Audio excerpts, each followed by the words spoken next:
Bienvenidos a Guardianes de la Tierra Sagrada.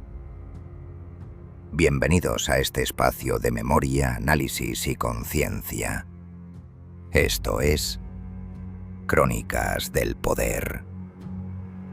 Hay una pregunta que atraviesa la historia como un hilo indisible. ¿Quién manda realmente?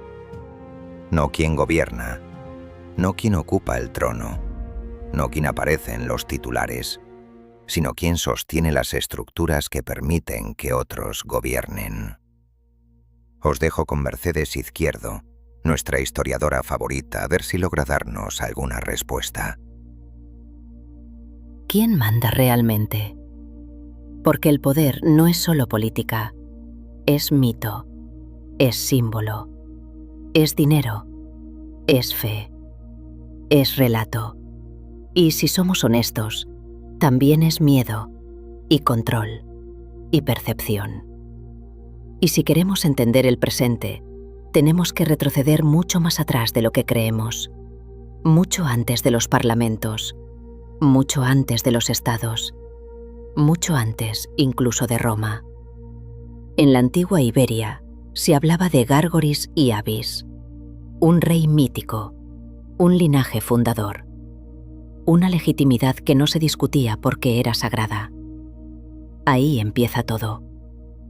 El poder, en su forma más pura, nace como poder sacral. El rey no gobierna solo porque pueda.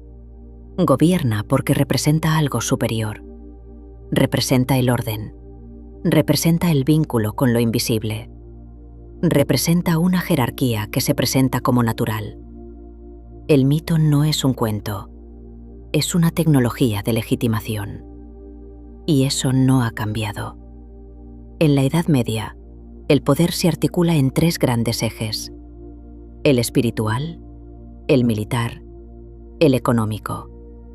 Tres columnas, tres fuerzas, tres vectores que cuando se alinean crean imperios. Las órdenes militares, por ejemplo, no eran solo guerreros con hábito. Eran estructuras financieras, eran redes internacionales, eran diplomacia, eran banca, eran logística. Controlaban rutas, controlaban información, controlaban crédito. El Temple no cayó solo por herejía, cayó porque acumulaba poder real. Y cuando el poder económico deja de obedecer al poder político, el sistema reacciona. Cuando un poder paralelo crece demasiado, el poder oficial reacciona. Esto tampoco ha cambiado.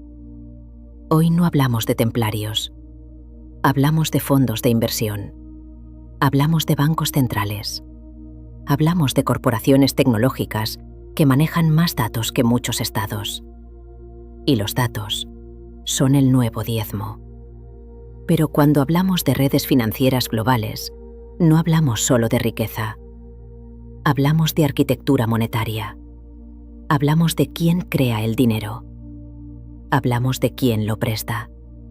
Hablamos de quién fija el precio del dinero.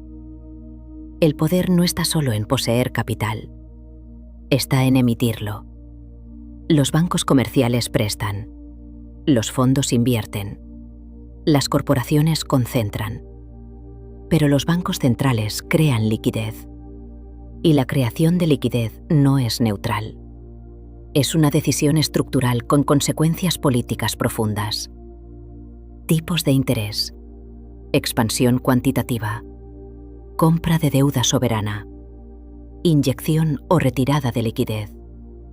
Cada uno de estos mecanismos redefine soberanía. Un Estado que depende de financiación externa no es plenamente soberano. Un Estado cuya deuda está en manos de grandes actores financieros no decide en vacío. Aquí aparece una palabra clave: deuda. Durante siglos, el poder se ejercía con ejércitos. Hoy se ejerce con balances. La deuda condiciona políticas públicas, condiciona presupuestos, condiciona reformas, condiciona prioridades sociales. No hace falta ocupar un territorio si puedes condicionar su marco financiero. Eso no es conspiración. Es estructura. Y a esta capa monetaria se suma otra aún más sofisticada: la narrativa. El sistema financiero funciona sobre la confianza. Una moneda vale porque creemos que vale. Un bono es sólido porque confiamos en que será pagado. Si la confianza se rompe, el sistema tiembla. Por eso la información es poder. Por eso las plataformas digitales son nodos estratégicos. Por eso la guerra moderna es híbrida.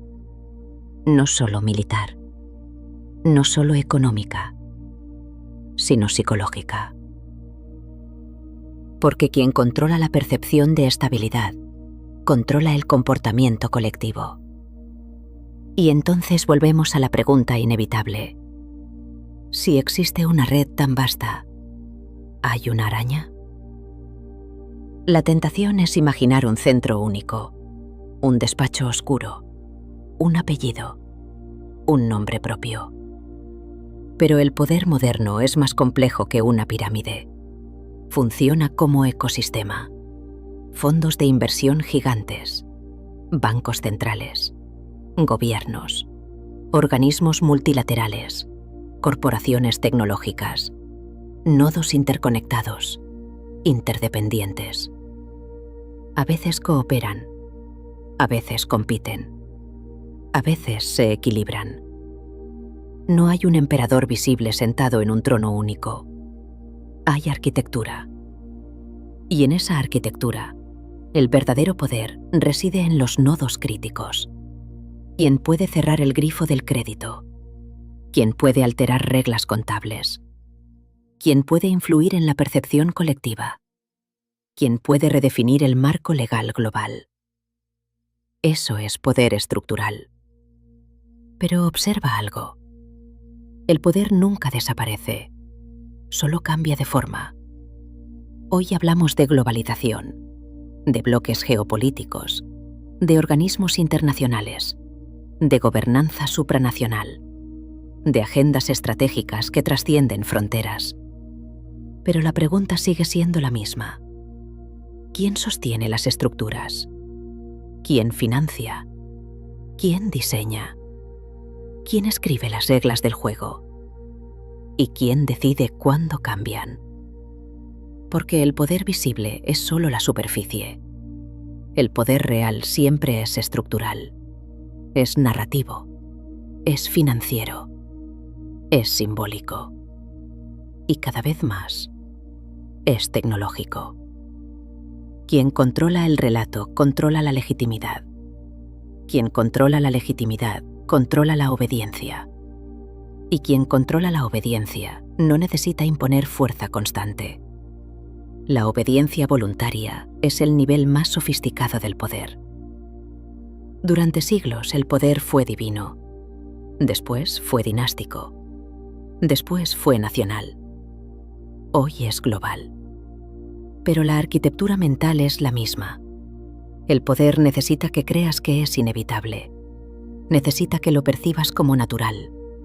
Necesita que no cuestiones la estructura, solo los nombres. Y aquí es donde este podcast nace. Crónicas del Poder no va de teorías vacías. Va de historia. Va de símbolos. Va de estructuras. Va de comprender cómo se ha construido el poder a lo largo de los siglos, desde los mitos fundacionales de Iberia hasta la era global, desde el rey ungido hasta el algoritmo, desde la sangre sagrada hasta el código binario. Porque si no entendemos el pasado, seremos consumidores pasivos del presente. Y el poder siempre prefiere ciudadanos desmemoriados, ciudadanos entretenidos, ciudadanos fragmentados, ciudadanos enfrentados entre sí, mientras las estructuras permanecen intactas. Este no es un espacio de consignas, es un espacio de análisis. No vamos a buscar culpables fáciles. Vamos a buscar estructuras. No vamos a repetir titulares. Vamos a contextualizarlos. No vamos a señalar marionetas. Vamos a estudiar quién mueve los hilos y si realmente vemos todos los hilos. Porque el poder cambia de rostro, pero nunca abandona el tablero. Y la pregunta no es solo quién manda. La pregunta es, ¿quién define la realidad en la que creemos vivir? Quizás, después de todo, si hay una cúspide invisible a nuestros ojos que se oculta tras toda esta red maquiavélica. Estás en el canal Guardianes de la Tierra Sagrada. Si este análisis te invita a mirar más allá de la superficie, suscríbete, activa las notificaciones y deja tu reflexión en comentarios, porque la historia necesita memoria y el presente necesita conciencia para que tengamos un buen futuro.